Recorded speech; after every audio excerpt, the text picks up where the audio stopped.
Get your shit together! Get it all together and put it in a backpack. All your shit, so it's together.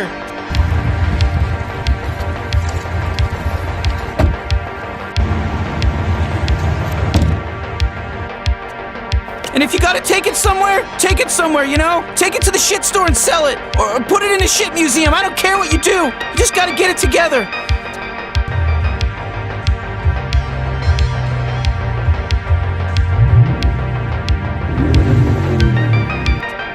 Get your shit together!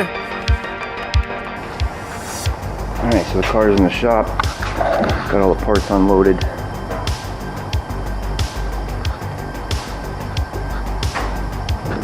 And it's time to start.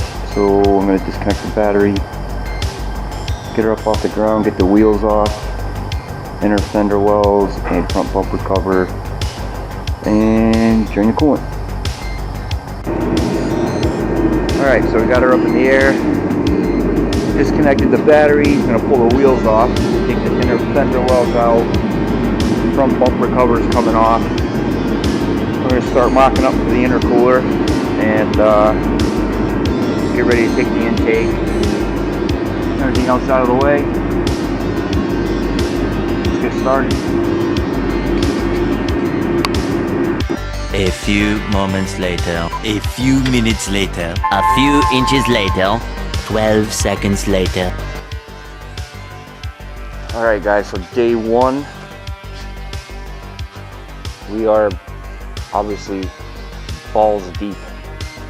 I didn't want to take a whole lot of footage of like tearing it down and taking the intake manifold off and the bumper cover, because I'm pretty sure at this point everybody's seen that. But I'm going to focus on more of what parts I'm installing and what we're doing and things you run into. One of the things that I had to figure out was for the manifold, because I seen MMX sells a Hemi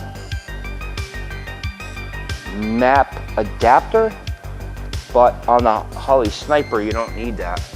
So what it does is they plug it in the back with like this, and then you have this nifty little block off plate. You back that off, put your 3-bar map sensor in there, and then you torque it down. Pretty simple. So that's one more part I didn't have to get. The only thing I got to do, this is the original map sensor. The 3-bar has that extra tang here. You just got to file that down so it fits into your factory harness. Not the end of the world. And then if you guys want to see what this looks like on the car, because I was curious, I had to do it. I didn't want to wait.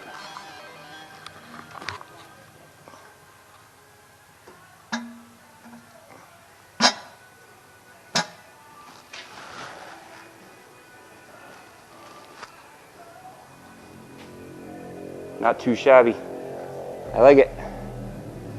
One thing I did mess up on, my first Bobo moment, I saw this throttle body online, and I liked it because it's not like a factory looking Hellcat throttle body. Like something different. I like the looks of it, and it was like a scratch and dent thing, so I bought it. This is it's an 87 millimeter, but it looks really nice. And then I measured it, and it's 4 inches. I'm like, well, I'm gonna have to buy a 4-inch to 3-inch adapter, which I did, somewhere around here. Oh, it's right there. Well, come to find out, stupid me, didn't realize that this is for a Gen 3 Hemi swap. Hence why it's got the throttle cable provision for running a throttle cable. I'm not running a throttle cable. I am running fly-by-wire. So either I'm gonna have to figure out how to, I don't even know if it's possible to convert this using parts off the existing factory throttle body. I don't know. I might end up just putting this back in the box and selling it, and I don't know. buying a Hellcat throttle body. So obviously the intake manifold's off, the radiator's out. I took the inner fender wells off just for clearance, and I wanted to check out the car because she's been through 2 winters since I got her, and she didn't look like what she looked like under there 2 years ago. So this is, she's already done her last winter outside. I gotta touch up some things. I want to clean up the aluminum. I want to touch up and paint some things underneath just to keep it looking nice. But where I'm at now is obviously the exhaust is out, and I'm going after the exhaust manifolds. And I got the heat shield off the left side. And for some reason, when I started taking this nut off the heat shield, it came out about halfway and it wasn't coming out anymore, but it was spinning. And I was afraid I snapped the bolt in the head. But for some reason, this little 10mm nut took out the whole exhaust manifold bolt. So now I'm fighting, trying to get this thing off. And I might have to, I don't know, I'm obviously gonna have to take out the O2 sensor. I was trying not to do that. I was trying to keep things simple, but. And then the other thing I figured I'm gonna do while I'm down here is do the clutch delay valve. And for you guys that don't know, this line comes in right here. You remove this clip, take this little hold down clip off, back this out, and you take a like sheetrock screw through here, you hook it, and you can fish it out. There's a thick rubber O-ring, and there's this weird looking, I don't know, not hexagonal, but what it does is it reduces the flow going in, and all you have to do is pull that valve out and then put this hose back, snap in your snap ring, and refasten this, and no more clutch delay. And I was trying to figure out, because I haven't looked into this a lot, I know a lot of guys are UM6 guys are looking into the skip shift eliminator. I know it plugs in here somewhere. I've never experienced that 1 to 4 deal, so I figured maybe the car already had it from the previous owner, but I don't see it anywhere. So maybe that's just me, I don't know. But now that I've had some time to actually wrench on the car, figuring things out, now I know what other parts I need to get. So obviously I'm going to get both exhaust manifolds out, pull the valve covers for clearance, pull the heads, timing cover. I got the puller for the factory harmonic balancer, and I got the whole gasket set from FRP Performance, so head gaskets, intake gaskets, timing cover, water pump, all that. So I took my hub adapter that came from TorqStorm, because for some reason on the cars, the compressor mounts on the driver's side, right? So on the Rams it mounts on the passenger side. But for some reason, the Ram kits come with the ATI harmonic balancer. The car kits do not, all right? So what I had to do is, I had to I talked to Chris from TorqStorm, so I took the hub adapter and the crank pulley, shipped it back to him. He's gonna okay that the parts are usable and not scratched up and all that. He's gonna give me a price. He's gonna send me the ATI crank pulley, and then I'm gonna get the 3.1 pulley for the compressor and a different belt and run that. I don't care about the warranty. Because I'm running a Wastegate, so I'm never going to go over 10 pounds. I just want to build the boost quicker. So I got to, once the ATI comes in, I have to pin the crank. There's spacers that come in the kit to relocate the AC compressor, just because the clutch needs clearance for the belt on the blower, on the supercharger. But so far, I seen like one leak right here. I'm guessing it was an intake gasket. But yeah, I took the intake off, and the ports aren't, the intake runners on the heads aren't bad. The back side of the valves is totally cleaned. I mean, since I got this car, I've changed my oil religiously. I mean, it went synthetic 5W20, but car's in pretty good shape. Other than that, I took the crash bar off, drilled out the spot welds. I took the crash bar off, and now I'm trying to figure out how I'm going to mount my intercooler. I've seen some people, they leave the factory crash bar intact, and say this is your crash bar, they run a flat plate back to the top of their intercooler, so the top of your intercooler is flush with the top of your crash bar. You'll lose this much of, you know, airflow. But the idea that I have is, if I make a template of this flange here and the flange on the other side at the end of the frame horn, right? Make a plate, have a bar that comes out going across, then I can come out over the top of that and mount thread into the top of the intercooler, and then again on the bottom of the intercooler. And then in the future, down the road, if I ever want to take off my intercooler, obviously I'll take off my intake and exhaust side of the output side of the intercooler, unbolt these bolts and take it off as one unit. So it's a work in progress, but we're getting there. I had to order 180-degree thermostat. I forgot to order extensions for the O2 sensors for the long tube headers.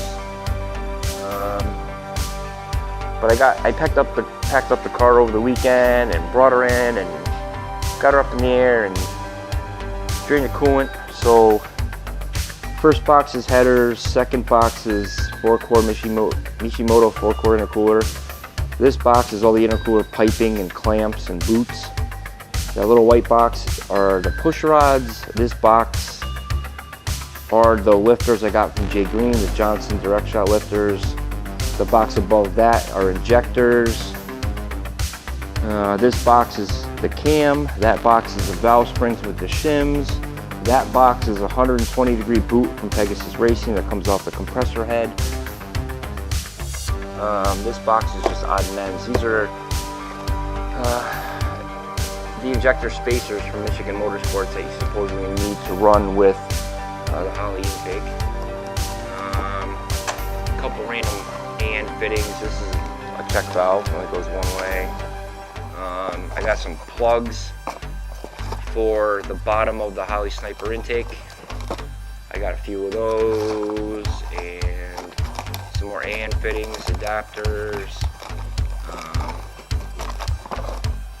And this was, originally I was going to run this so I could fit it and snap it into the factory fuel line, but I'm not going to do that. For some reason, somewhere in there on this factory fuel line, there's a little check valve in there. And from what I hear, it's pretty restrictive. There's a lot of restrictions in this factory fuel line setup. So I'm going to eliminate all of that and run -6 from the pump to the motor, and just eliminate all of that. I'm going to be running a booster pump. Obviously it's going to be wired back in the trunk, and an adjustable EFI boost referenced fuel regulator.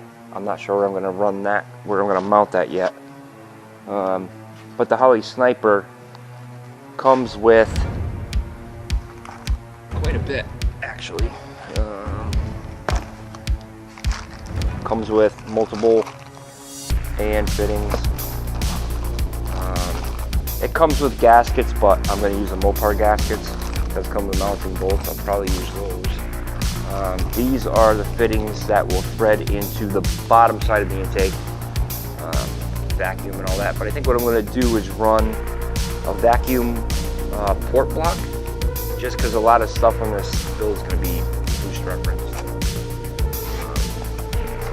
Crossover line, and then obviously the fuel rails, injector hold downs. So it's kind of like putting a puzzle together. But anyway, That's kind of where we're at. So I took the serpentine belt off, and I know the water pump's already been done. I know it looks like shit's all oxidized now from like driving it through 2 winters, but I'll clean all that up. The water pump was brand new when I got the car. The alternator was brand new when I got the car. So I checked all the idlers and tensioners and all that. So that's where we're at. So the exhaust is off. I'm going to rip these two O2 sensors off on the cats, and we're going to take the O2 sensors off the exhaust manifolds, reuse those.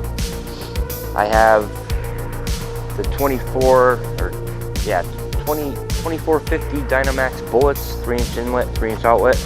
So what I think we're going to do on the headers, it's a ball and socket, 2-bolt flange, which is male. Then I'm going to run the female collector to that, run it back. I might run it the electric cutouts, I'm not sure yet. But for now, I don't want to start the car with those flanges because when it bounces around the headers, make all kind of noise. Probably cause like major fault knock. So we're not going to do that. And then probably over the course of the next week, we're going to see how far we get. By the end of tonight, I want to get both exhaust manifolds off, valve covers off, timing cover, I'll pull harmonic balancer. That way I can get the lifters out and pull the cam, clean everything up, and then it'll be reassembly time. Anyway, I just want to give you guys an update. Get your shit together!